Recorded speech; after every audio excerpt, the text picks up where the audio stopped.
ଥରେ ଜଣେ ସୈନିକ ସେନାଧ୍ୟକ୍ଷ ରବର୍ଟ ଲିଙ୍କର ମୁଖରୁ ତାଙ୍କର ଜଣେ ସହକର୍ମୀଙ୍କର ବିଷୟରେ ଉଚ୍ଚ ପ୍ରଶଂସା ଶୁଣି ବଡ଼ ଆଚମ୍ବିତ ହୋଇଗଲା। ସେ ଯାଇ ତାଙ୍କୁ କହିଲା, ସେନାପତି ମହାଶୟ, ଆପଣ ଯେଉଁ ବ୍ୟକ୍ତିଙ୍କ ବିଷୟରେ ଏତେ ପ୍ରଶଂସା ସୂଚକ କଥା ସବୁ କହିଲେ, ସେ ଯେ ଆପଣଙ୍କର ଜଣେ ଘୋର ଶତ୍ରୁ, ତାହା କ'ଣ ଆପଣ ଜାଣନ୍ତି? ସୁଯୋଗ ପାଇଲା କ୍ଷଣି ସେ ଆପଣଙ୍କ ବିରୁଦ୍ଧରେ ବିଷୋଦ୍ଗାର କରନ୍ତି। ସେନାଧ୍ୟକ୍ଷ ତାର ଉତ୍ତର ଦେଇ କହିଲେ, ହଁ, ମୁଁ ତା ଜାଣେ। ତାଙ୍କ ପ୍ରତି ମୋର ଧାରଣା କ'ଣ ତାହା କହିବା ପାଇଁ ମୋତେ କୁହାଯାଇଥିଲା।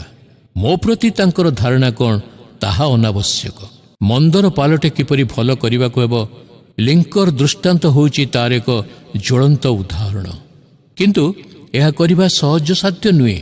ପ୍ରକୃତରେ କହିବାକୁ ଗଲେ ସମୟ ସମୟ ମନେ ହୁଏ ଏହା ଏକ ଅସମ୍ଭବ ବିଷୟ। ଆଉ ସେଥି ନିମନ୍ତେ ଶତ୍ରୁମାନଙ୍କ ନିମନ୍ତେ ପ୍ରାର୍ଥନା କରିବା ବିଷୟରେ ବାକ୍ୟ ଆମକୁ ଯାହା କହେ ତାହା ଆମମାନଙ୍କୁ ମନେ ରଖିବାକୁ ହେବ।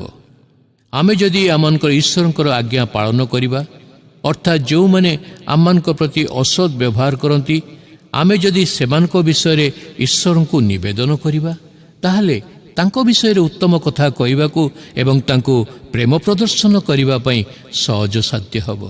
ଆମେ ଯେଉଁମାନଙ୍କ ପାଇଁ ପ୍ରାର୍ଥନା କରିବା, ସେମାନଙ୍କ ପ୍ରତି ଖରାପ ଆଚରଣ ପ୍ରଦର୍ଶନ କରିବା ପାଇଁ ଆମେ କ'ଣ କେବେ ହେଲେ ଚିନ୍ତା କରିପାରିବା?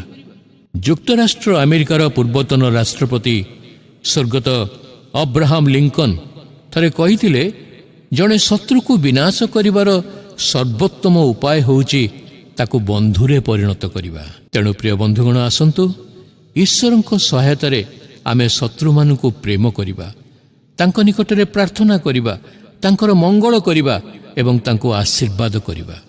ଆମ ପ୍ରଭୁଙ୍କ ତୁଲ୍ୟ ମନ୍ଦର ବଦଳରେ ଭଲ କରିବା ପାଇଁ ଆମମାନେ ସର୍ବଦା ପ୍ରସ୍ତୁତ ରହିବା। ଭଲ ବଦଳେ ଭଲ କରିବା ପ୍ରଶଂସାଜନକ, କିନ୍ତୁ ମନ୍ଦ ବଦଳରେ ଭଲ କରିବା ଈଶ୍ୱରଙ୍କ ସଦୃଶ। ଈଶ୍ୱରଙ୍କର ବାକ୍ୟ କହେ, ମୁଁ ତୁମମାନଙ୍କୁ କହୁଛି, ତୁମାନେ ଶତ୍ରୁମାନଙ୍କୁ ପ୍ରେମ କର, ପୁଣି ଯେଉଁମାନେ ତୁମମାନଙ୍କୁ ତାଡ଼ନା କରନ୍ତି ସେମାନଙ୍କ ନିମନ୍ତେ ପ୍ରାର୍ଥନା କର।